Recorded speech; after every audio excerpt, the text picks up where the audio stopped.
আজকে আমরা যে বিষয়ের উপর গুরুত্বপূর্ণ আলোচনা করব বিষয়টি হচ্ছে একজন মুসলিমের 24 ঘন্টা কিভাবে অতিবাহিত হওয়া উচিত।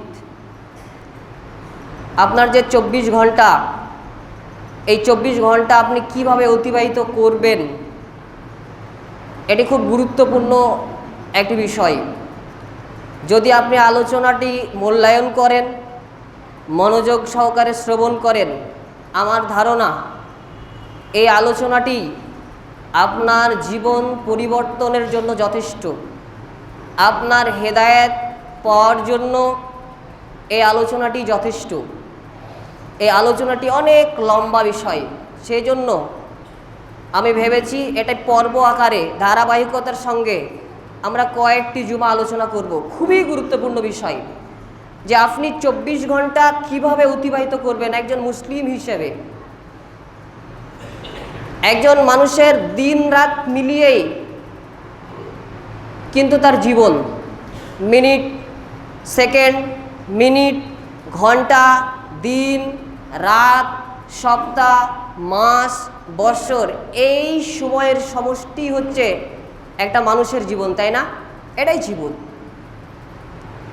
মানুষের, একজন মুসলিমের প্রত্যেকটি সময় অতিবাহিত করা উচিত আল্লাহ সুবহানাহু ওয়া তাআলার স্মরণে এবং আল্লাহ সুবহানাহু ওয়া তাআলার বিধান বাস্তবায়নের মাধ্যমে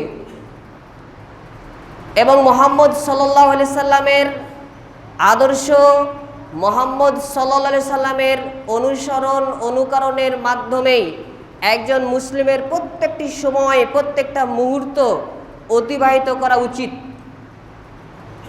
একজন মুসলিম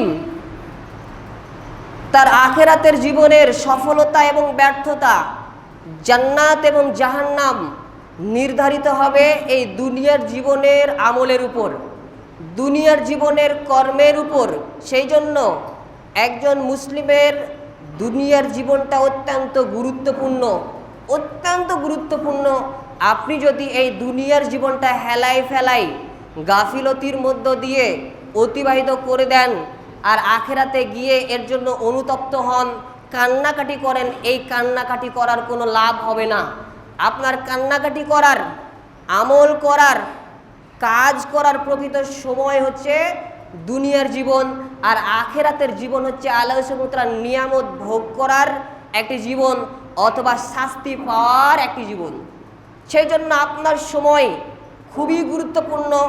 এই দুনিয়ার জীবনের সময়টা আপনি আমল কতটুকু করছেন এটা দেখা এবং খুব সচেতনতার সঙ্গে জীবনযাপন করা আপনার জন্য খুবই গুরুত্বপূর্ণ। সহিহ বুখারী হাদিস নম্বর 6417, আলী রাদিয়াল্লাহু আনহু তিনি বলেছেন, তিনার একটা উক্তি, এটি আশার, যে আলী রাদিয়াল্লাহু আনহু তিনি বলছেন যে দুনিয়া পিছন ফিরে চলে যাচ্ছে আর আখেরাত সামনের দিকে আসছে, তাই না? আপনার প্রত্যেকটা সময় অতিবাহিত হচ্ছে, আপনার বয়সটা বাড়ছে, মানে কি, যত বয়স বাড়ছে আপনি আখেরাতের দিকে ধাবিত হচ্ছেন, আপনার মৃত্যুর সময় ঘনিয়ে আসছে। যত সময় যাচ্ছে, এই যে একটা মিনিট চলে গেল, একটা সেকেন্ড চলে গেল, মানে আপনি একটা মিনিট, একটা সেকেন্ড আপনার দুনিয়াবি জীবন নষ্ট করে ফেললেন বা দুনিয়ার জীবন থেকে আপনি বিয়োগ করে ফেললেন, এই জীবনটা আপনি আখিরাতের দিকে ঝুঁকে পড়লেন। আলী রাদিয়াল্লাহু আনহু ওটাই বলছেন যে দুনিয়া পিছন ফিরে চলে যাচ্ছে আর আখিরাত সামনের দিকে আসছে, আর দুনিয়া ও আখিরাতের প্রত্যেকেরই সন্তান সন্ততি রয়েছে। তোমরা আখিরাতের সন্তান সন্ততি হও, দুনিয়ার সন্তান সন্ততি হয়েও না। আজকে অর্থাৎ এই দুনিয়ার জীবনটা হচ্ছে আমলের সময়, কাজ করার সময়, এখানে কোনো হিসাব নেই। আর আখিরাতের জীবন হচ্ছে সেখানে ফল পাওয়ার সময়, প্রতিফল লাভের সময়, নিয়ামত লাভের সময় অথবা শাস্তি পাওয়ার সময়। সেখানে কোনো আমল নেই, কোনো কাজ নেই। আখিরাতে সলাত আছে? সলাত নেই। আখিরাতে কোনো আমল নেই। আখিরাতে আপনি মুক্তি পাবেন আপনি যদি পৃথিবীতে ভালো কাজ করে যেতে পারেন, আমল করে যেতে পারেন, তবেই আপনার আখিরাতে মুক্তি আছে, নচেত আপনার মুক্তি নেই। অতএব একজন মুসলিমের দুনিয়ার জীবনটা অত্যন্ত গুরুত্বপূর্ণ। একজন মুসলিমের, একজন মুমিনের জীবনটা হবে সাজানো গোছানো এবং রুটিন ভিত্তিক। যদি আপনি রুটিন ভিত্তিক না চলেন, আপনার জীবনটা যদি সাজানো গোছানো না হয়, তাহলে আপনি কোনো কাজ সঠিকভাবে, সুস্থভাবে এবং সম্পূর্ণরূপে সম্পাদন করতে আপনি সম্ভব হবে না আপনার দ্বারা। আপনি সম্ভব নয় আপনার দ্বারা, এটা আপনার পরীক্ষিত। প্রত্যেকটা সেক্টর চলে, প্রত্যেকটা কাজ চলে, প্রত্যেকটা অফিস আদালতের কাজ চলে, স্কুলের প্রতিষ্ঠানের কাজ চলে রুটিন ভিত্তিক, তাই না ভাই? রুটিন অনুযায়ী একটা প্রতিষ্ঠান, স্কুল, এই স্কুলটা কিসের মাধ্যমে চলে বলেন তো? রুটিন ভিত্তিক। কখন কোন ক্লাসটা হবে, কোন স্যার কখন কোন সাবজেক্ট নিবে, এই রুটিনের মাধ্যম দিয়ে একটা প্রতিষ্ঠান অতিবাহিত হয়। ঠিক তেমনই এটা আমরা পরীক্ষিত। আপনি যদি ইতিহাস পড়েন, যারা পৃথিবীতে সফল কাম হয়েছে তাদের যদি ইতিহাস পড়েন, তাদের ইতিহাস অধ্যয়ন করে আপনি যতটুকু পাবেন তাদের সফলতার পেছনে যেই জিনিসটা সব থেকে বেশি তাদেরকে সহযোগিতা করেছে সেটি হচ্ছে তাদের জীবন ছিল রুটিন ভিত্তিক। তারা তাদের সময়কে নষ্ট করতো না, তারা রুটিন ভিত্তিক জীবনযাপন করেই সফলতার দ্বার প্রান্তে পৌঁছেছে। অতএব একজন মুসলিমের জন্য প্রত্যেকটি সময় হচ্ছে খুবই গুরুত্বপূর্ণ। আল্লাহ রসুল সাল্লাল্লাহু আলাইহি ওয়াসাল্লামের একটি হাদিস যদি উপস্থাপন করি, তাহলে এই বিষয়টি আপনার আরও ক্লিয়ার হবে যে আপনার প্রত্যেকটা মুহূর্ত যে কত গুরুত্বপূর্ণ এটা আপনি বুঝতে পারবেন। মিসকাতুল মাসাবি হাদিস নম্বর 5197, তিরমিজি হাদিস নম্বর 2416, লা তাজুলু কদামা ইবনে আদম ইয়াউমাল কিয়ামা হাত্তা ইউসআলান খামসিন। প্রত্যেক আদম সন্তানকে কিয়ামতের মাঠে 5টি প্রশ্ন করা হবে, আর যতক্ষণ না এই 5টি প্রশ্নের উত্তর সে দিতে না পারবে তার পা এক কদমে আগে বাড়বে না। আপনি বুঝতে পারছেন? আপনাকে আমাকে প্রত্যেকটা মানুষকে এই 5টি প্রশ্ন দিতেই হবে, কোনো রেহাই নেই, কোনো এখান থেকে বাঁচার কোনো রাস্তা নেই, দিতেই হবে। কটা প্রশ্ন? 5টা। তার মধ্যে 1, আন উমুরিহি ফিমা আফনাহু, আপনি আপনার জীবনটা কোথায় অতিবাহিত করেছেন, কিভাবে অতিবাহিত করেছেন। আপনি বুঝতে পারছেন? আপনি যে একটা মুহূর্ত নষ্ট করে ফেলছেন, আপনি কোনো হিসাবই করছেন না যে আপনার এখন 30 বছর, 40 বছর, 50 বছর, 20 বছর হয়ে গেল। এই যে 20 বছর আপনি অতিক্রম করে ফেলেছেন, এই সময়টার যে হিসাব আলোচনা নেবেন এটা আপনার ধারণাই নেই। আপনি একজন মানুষ, আপনি লেবারের কাজ করেন, সারাদিন পরিশ্রম করেন, একদম ভোর 4টার দিকে যান, বৈকাল 5টার দিকে ফিরে আসেন, ফিরে এসে বাড়িতে গোসল করে খাওয়া দাওয়া করে রাস্তায় বেরিয়ে পড়ে রাত্রি 11টা পর্যন্ত আড্ডা দেন। এই যে 6-7 ঘন্টা আপনি অনর্থক নষ্ট করে ফেললেন, এর হিসাব আপনি কি করে দেবেন বলেন তো? প্রত্যেকটা মুহূর্তের হিসাব আলোচনা নেবেন যে আন উমুরিহি ফিমা আফনাহু, প্রত্যেকটা সময় সে কোথায় অতিবাহিত করেছে, কিভাবে অতিবাহিত করেছে, তার হিসাব কিয়ামতের মাঠে আপনাকে আমাকে বুঝিয়ে দিতে হবে। এটা হচ্ছে প্রথম প্রশ্ন। আপনি বুঝতে পারছেন? 2 নম্বর প্রশ্ন হচ্ছে ওয়ান সাবাবিহি ফিমা আবলাহু, সে তার যৌবনের শক্তি কোথায় ব্যয় করেছে। আপনাকে যৌবন দিয়েছে না? খুব শক্তি দিয়েছে, খুব পাওয়ার দিয়েছে, ক্ষমতা দিয়েছে। এই যে যৌবনের শক্তি আপনি কোথায় অতিবাহিত করেছেন, আপনি কিভাবে কাটিয়েছেন? নেশার মাধ্যম দিয়ে কাটিয়েছেন, জেনা ব্যভিচারের মাধ্যম দিয়ে কাটিয়েছেন, ফ্রি ফায়ার পাবজি গেম খেলার মাধ্যম দিয়ে কাটিয়েছেন, কিভাবে কাটিয়েছেন তার হিসাব কিন্তু কিয়ামতের মাঠে আপনাকে বুঝিয়ে দিতেই হবে, কিছু করার নেই। আপনি এই যৌবনটা কি আল্লাহ সুবহানাহু ওয়া তাআলার ইবাদতে কাটিয়েছেন, না হেলায় ফেলায় কাটিয়েছেন, বিভিন্ন খারাপ কাজের মাধ্যম দিয়ে আপনি কাটিয়েছেন, কিভাবে কাটিয়েছেন? এই যৌবনের হিসাব কিন্তু আল্লাহ সুবহানাহু ওয়া তাআলার নিকট দেওয়া লাগবে। নাম্বার 3, ওয়ান মালিহি ফিমা আনফাকাহু, আপনি যে ধন সম্পদ উপার্জন করছেন না, এই ধন সম্পদ আপনি কিভাবে উপার্জন করছেন, হালাল না হারাম, সুদ না একদম হালাল পন্থা, ইসলামী শরিয়া যে পদ্ধতি দিয়েছে, যে নিয়ম নীতি দিয়েছে, সেই নিয়ম নীতি মেনে আপনি উপার্জন করছেন, কিভাবে উপার্জন করছেন তার হিসাব কিন্তু আপনাকে দেওয়া লাগবে। নাম্বার 4, ওয়ান মালিহি ফিমা আনফাকাহু ওয়ান মালিহি মিন আইনা ইকতাসাবাহু, আপনি ধন সম্পদ উপার্জন করলেন, কিন্তু এই ধন সম্পদ উপার্জন করলে আপনার মুক্তি নাই। এই ধন সম্পদ আপনি কোন পথে ব্যয় করেছেন, কিভাবে, কোন রাস্তায় ব্যয় করেছেন, এর হিসাব কিন্তু দেওয়া লাগবে। নাম্বার 5, ওয়ামা আমেলা ফিমা আলেমা, আপনি ইসলাম সম্পর্কে যতটুকু জ্ঞান অর্জন করেছেন, জেনেছেন বিভিন্ন মাধ্যম দিয়ে, এই জানা অনুযায়ী আপনি কতটুকু আমল করেছেন, এই হিসাব কিন্তু কিয়ামতের মাঠে দেওয়া লাগবে। তো এই হাদিসটা দ্বারা যেটা বুঝাতে চাইলাম যে আপনার প্রত্যেকটা সময় অত্যন্ত গুরুত্বপূর্ণ, আপনার প্রত্যেকটা সময়ের হিসাব আল্লাহ সুবহানাহু ওয়া তাআলার নিকট দিতে হবে। কাজেই আপনার সময়টা কি গুরুত্বপূর্ণ নয়? আপনাকে সময়টা কি ভেবেচিন্তে কাটাতে হবে না? যেমন আপনাকে আমি 100 টাকা দিলাম, যে ভাইজান আপনাকে আমি 100 টাকা দিলাম, আপনি বাজার থেকে এই জিনিস কিনে আনবেন, আমাকে এসে 100 টাকা বুঝিয়ে দিতে হবে। এখন যদি আপনি এই 100 টাকা বাজারে নিয়ে গিয়ে আপনার ইচ্ছা মতো জিনিস কিনে নিয়ে আসেন, তাহলে আপনি আমার জবাব দিতে পারবেন? আপনি আমাকে হিসাব দিতে পারবেন? দিলেও তো আপনি ফেঁসে যাবেন। তো ঠিক তেমনই আপনাকে নিয়ামত স্বরূপ আল্লাহ সুবহানাহু ওয়া তাআলা জীবন দিয়েছেন, এই জীবনের হিসাব কিন্তু আল্লাহ সুবহানাহু ওয়া তাআলা বুঝিয়ে নেবেন। সেই জন্য আমাদের জীবনটা খুব গুরুত্বপূর্ণ এবং রুটিন ভিত্তিক আমাদেরকে অতিবাহিত করতে হবে। একজন মুমিন সে রুটিন করবে, এই রুটিনটা হবে আপনার পেশাকে বিবেচনা করে।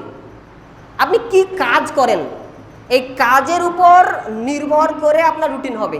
প্রত্যেকটা মানুষের কিন্তু একই রুটিন হবে না। হবে একজন শিক্ষকের রুটিন হবে একরকম, একজন ছাত্রের রুটিন হবে একরকম, কারণ তার পেশা ভাগ আছে, তার কাজটা আলাদা।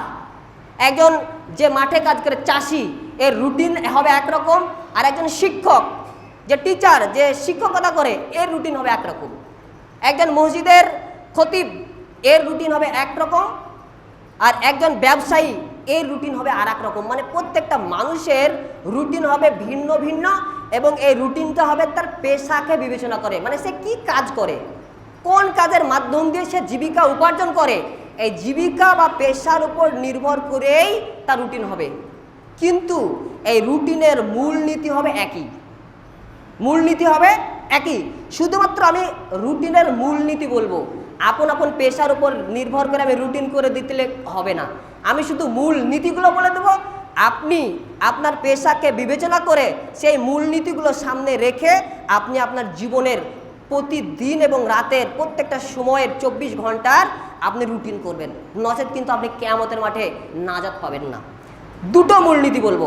এক, আল্লাহ সুবহানাহু ওয়া তাআলা আপনার জন্য প্রতিদিন যা ফরজ করেছেন, বাধ্যতামূলক করেছেন, এই বাধ্যতামূলক বিষয়গুলো আপনার রুটিনে আপনাকে অন্তর্ভুক্ত করতে হবে। বুঝতে পারেননি? আল্লাহ সুবহানাহু ওয়া তাআলা আপনার জন্য প্রতিদিন যা ফরজ করেছেন, প্রতিদিন কি ফরজ করেছেন? একটা উদাহরণ দিই, সলাৎ।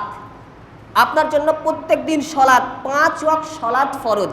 তাহলে আপনি যখন রুটিন করবেন, এই সলাৎকে বিবেচনা করে, আপনার এই পেশাকে বিবেচনা করে আপনাকে রুটিন করতে হবে, যেহেতু এই বিষয়টা আপনার জন্য ফরজ। তো রুটিনের মূলনীতি হবে আপনার আমার সবার জন্য সলাৎ ফরজ।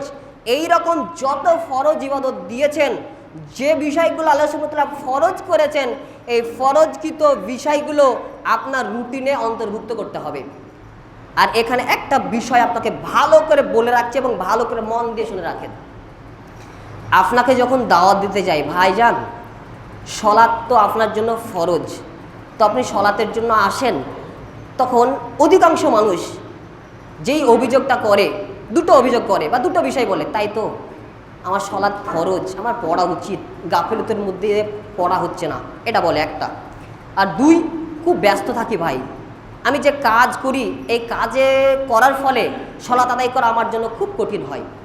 তো আপনাকে একটি বিষয় যেটা আমি বলতে চাইবো, যে আপনার জন্য আল্লাহ সুবহানাহু ওয়া তাআলা যা ফরজ করেছেন, আপনি ধরেন যে পেশায় থাকেন না কেন, আপনি যদি এই শুধুমাত্র ফরজ ইবাদতগুলোকে পালন করেন, মেনে চলেন, আর কিয়ামতের মাঠে মুক্তি পাওয়ার জন্য এই ফরজ ইবাদতটা মেনে চলাই আপনার জন্য যথেষ্ট হবে। আপনাকে নফল কোনো ইবাদত করতে হবে না। যেমন আজকে হচ্ছে কি আশুরার সিয়াম, আজকে হচ্ছে আশুরা মানে 10ই মুহররম, আজকে সিয়াম, এটা হচ্ছে নফল সিয়াম। এখন যদি কেউ এই সিয়ামটা না রাখে, এর জন্য গুনাহগার হবে না। সিয়াম রাখলে ফজিলত পাবে, নেকি হবে, 1 বছর আগের গুনাহ তার মাফ হয়ে যাবে, কিন্তু এটা তার জন্য ফরজ নয়।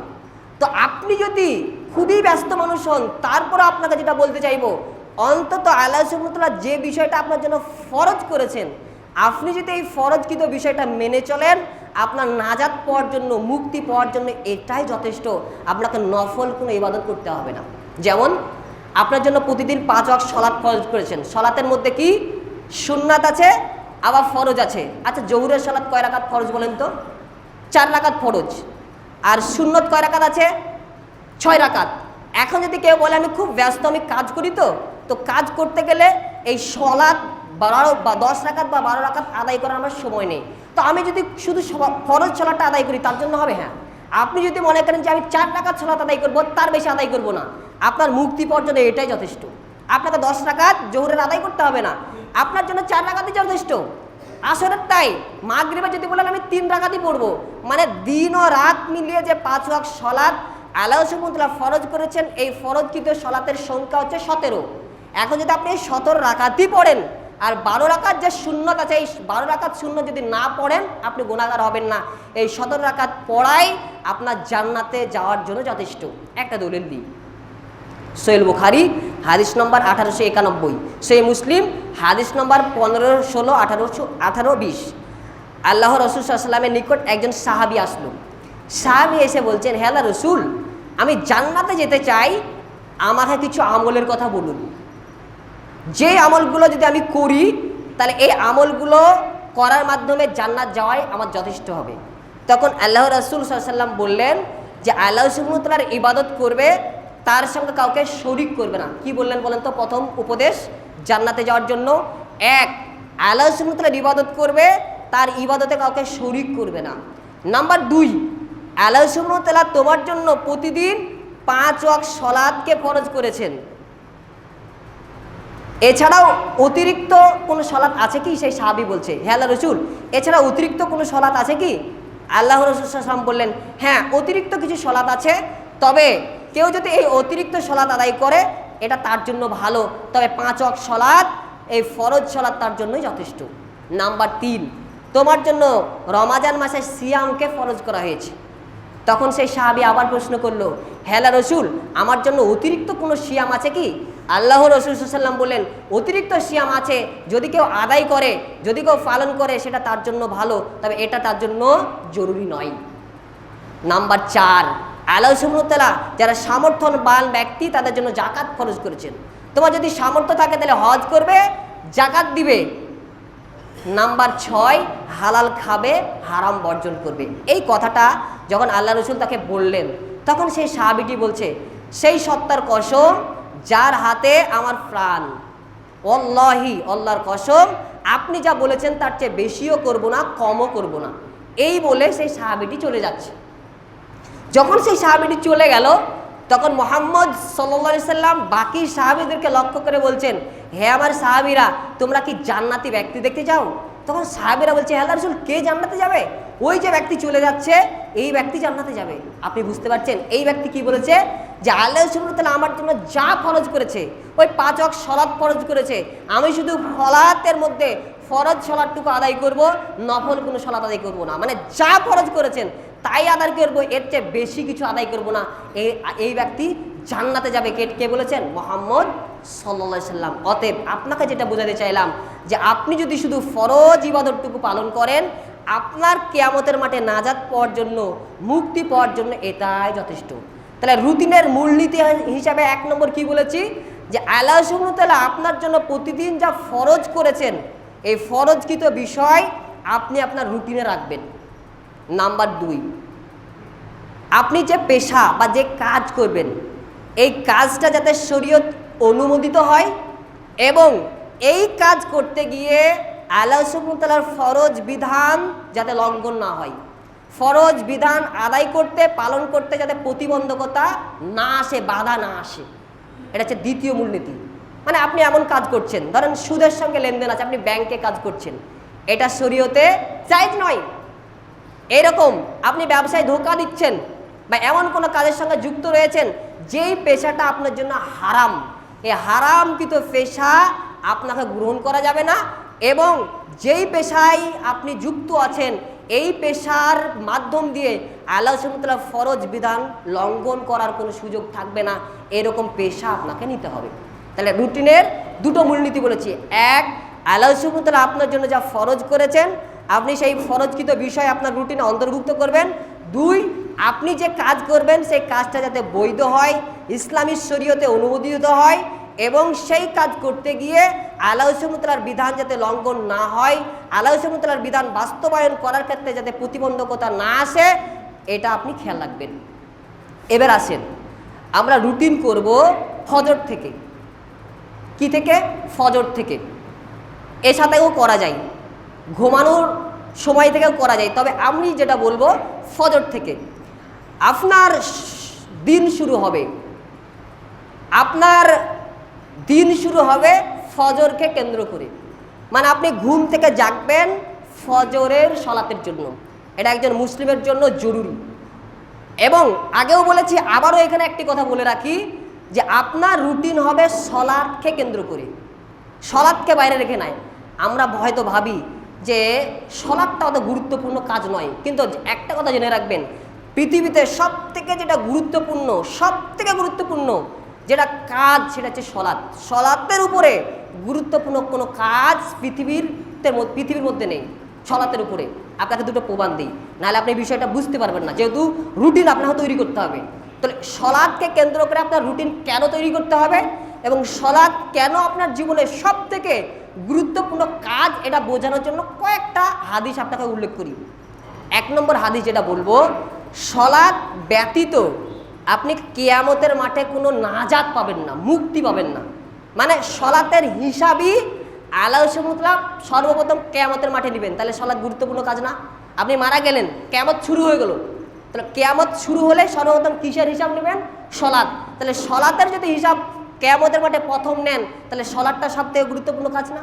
আপনি যে উপার্জন করছেন, প্রতিদিন যে উপার্জন করছেন, এই উপার্জন আপনি ক টাকা করলেন এর হিসাব কিন্তু আল্লাহ সুবহানাহু ওয়া তাআলা নেবেন না। কোনটা নেবেন? আপনি কোন পথে করলেন এর হিসাব নেবেন, ক টাকা করলেন এই হিসাব নেবেন না। আপনি কোন পথে করলেন এবং কিভাবে ব্যয় করলেন এই হিসাব নেবেন, কিন্তু আপনি ক টাকা করলেন, পৃথিবীতে কত ব্যাংক ব্যালেন্স আপনি তৈরি করতে পেরেছেন এই হিসাব নেবেন না। কিয়ামতের মাঠে সর্বপ্রথম হিসাব নেবেন সলাতের। তাহলে এই সলাতটা গুরুত্বপূর্ণ না? মিসকাত হাদিস নম্বর 1330, যে কিয়ামতের মাঠে আল্লাহ সুবহানাহু ওয়া তাআলার হকের মধ্যে সর্বপ্রথম যে বিষয়ের হিসাব নেওয়া হবে সেটি হচ্ছে সলাৎ। সলাৎ যদি সে আদায় করে থাকে, কিয়ামতের মাঠে নাজাত পাবে, মুক্তি পাবে এবং অন্যান্য ইবাদত গ্রহণযোগ্য হবে। আর সলাৎ যদি না থাকে, সে মুক্তি পাবে না। তাহলে সলাৎ পৃথিবীর মধ্যে সবথেকে গুরুত্বপূর্ণ কাজ না? তারপরও আপনি সলাৎ কীভাবে ছেড়ে দেন? আরও গুরুত্বপূর্ণ কি, সলাৎ যদি আপনি আদায় না করেন কুফরি হবে। ইবনে মাজাহ হাদিস নম্বর 1078, বাইনাল আবদি ও বাইনাল কুফরি তারকুস সলাত। আল্লাহর বান্দা এবং কাফেরের মধ্যে পার্থক্য হচ্ছে সলাৎ পরিত্যাগ করা। আল্লাহ রাসূল সাল্লাল্লাহু আলাইহি ওয়াসাল্লাম অন্য হাদিসে বলছেন, ইবনে মাজাহ হাদিস নম্বর 1079, তিরমিজি হাদিস নম্বর 2681, 2621, যে আল্লাহ রাসূল সাল্লাল্লাহু আলাইহি ওয়াসাল্লাম বলছেন, আমাদের এবং তাদের অর্থাৎ ইহুদি, খ্রিস্টান, হিন্দু এদের যে বিষয়ে মুক্তির প্রতিশ্রুতি রয়েছে সেটি হচ্ছে সলাৎ। ফাইজা তারাকাহা ফাকাত কাফারা, যেই ব্যক্তি সলাৎ পরিত্যাগ করলো সে কুফরি করলো, কাফের হয়ে গেল। সলাতের বিধান মূলত দুই ধরনের। কেউ যদি ইচ্ছাকৃতভাবে সলাৎ ছেড়ে দেয় এবং সলাৎকে ইচ্ছাকৃত নয়, কেউ যদি সলাৎকে অস্বীকার করে, যে সলাৎ পড়ে কে বড়লোক হয়েছে, যারা সলাৎ আদায় করে তারাই সব থেকে বেশি বদমাইশ, এরকম যারা বলে, যারা সলাৎকে অস্বীকার করে তারা হচ্ছে কাফের। একদম স্পষ্ট বিধান, তারা মুসলিমই না, তারা কাফের। তবে যারা সলাৎ আদায় করে না, অলসতার বশবর্তী, তাই তো সলাৎ পড়া দরকার, সলাৎ না পড়লে কিয়ামতের মাঠে হিসাব দিতে পারবো না, এইরকম যদি মানসিকতা থাকে, সে জানে সলাৎ পড়া ফরজ, তারপরেও গাফলতির মধ্যে যদি সলাৎ আদায় না করে, তাহলে সে একবারে ইসলাম থেকে বেরিয়ে যাবে না, তবে গুনাহে কাবিরা করবে, সে কুফরি করবে। মানে কুফরি করা এক জিনিস আর কাফের হয়ে যাওয়া এক জিনিস। অতএব সলাৎ ছেড়ে দেওয়া এটা কুফরি, গুনাহে কাবিরা। তো সলাৎ এই জন্যই গুরুত্বপূর্ণ যে আপনি মুসলিম থাকবেন না, কাফের হয়ে যাবে। আরও একটা বিষয় যেটা বলি, যে সলাৎ যদি আপনি আদায় না করেন শিরক হয়ে যাবে। বাইনাল আবদি ওয়া শিরকি তারকুস সলাৎ, ফাইজা তারাকাহা ফাকাত আসরাকা। ইবনে মাজাহ হাদিস নম্বর 1080, যে আল্লাহর বান্দা এবং শিরকের মধ্যে পার্থক্য হচ্ছে সলাৎ পরিত্যাগ করা। যেই ব্যক্তি সলাৎ পরিত্যাগ করলো সে শিরক করলো। অতএব আমি যেটা আপনাদেরকে বোঝাতে চাইলাম, আপনি যখন রুটিন করবেন, এই রুটিনটা আপনার হবে সলাৎকে কেন্দ্র করে। আপনার যে 5 ওয়াক্ত সলাৎ, আপনি যে পেশাতেই যুক্ত থাকেন না কেন, এই সলাৎকে কেন্দ্র করে আপনার রুটিন হবে। এবং রুটিন শুরু হলো ফজর থেকে। যেহেতু সময় শেষ, এতটুকু বলে রাখলাম। সলাতের বিষয়ে আপনাকে জানতে হবে, জ্ঞান অর্জন করতে হবে এবং আপনার রুটিন করতে হবে এই সলাৎকে বিবেচনা করে। তো মহান সত্তা আল্লাহ সুবহানাহু ওয়া তাআলার নিকট এই দোয়ায়ে প্রার্থনা, এই যে একজন মুসলিম 24 ঘন্টা কিভাবে অতিবাহিত করবে তার জীবনটা সাজানো গোছানো এবং রুটিন ভিত্তিক হওয়া উচিত। এটা যাতে আমরা প্রত্যেকেই উপলব্ধি করে আমাদের প্রত্যেকটা মুহূর্ত প্রত্যেকটা সময় কাজে লাগার নিয়াতে উদ্দেশ্যে আমরা আমাদের রুটিনকে সাজাতে পারি, সেই তৌফিক তুমি দান করো। সকলে বলুন আল্লাহুম্মা আমিন।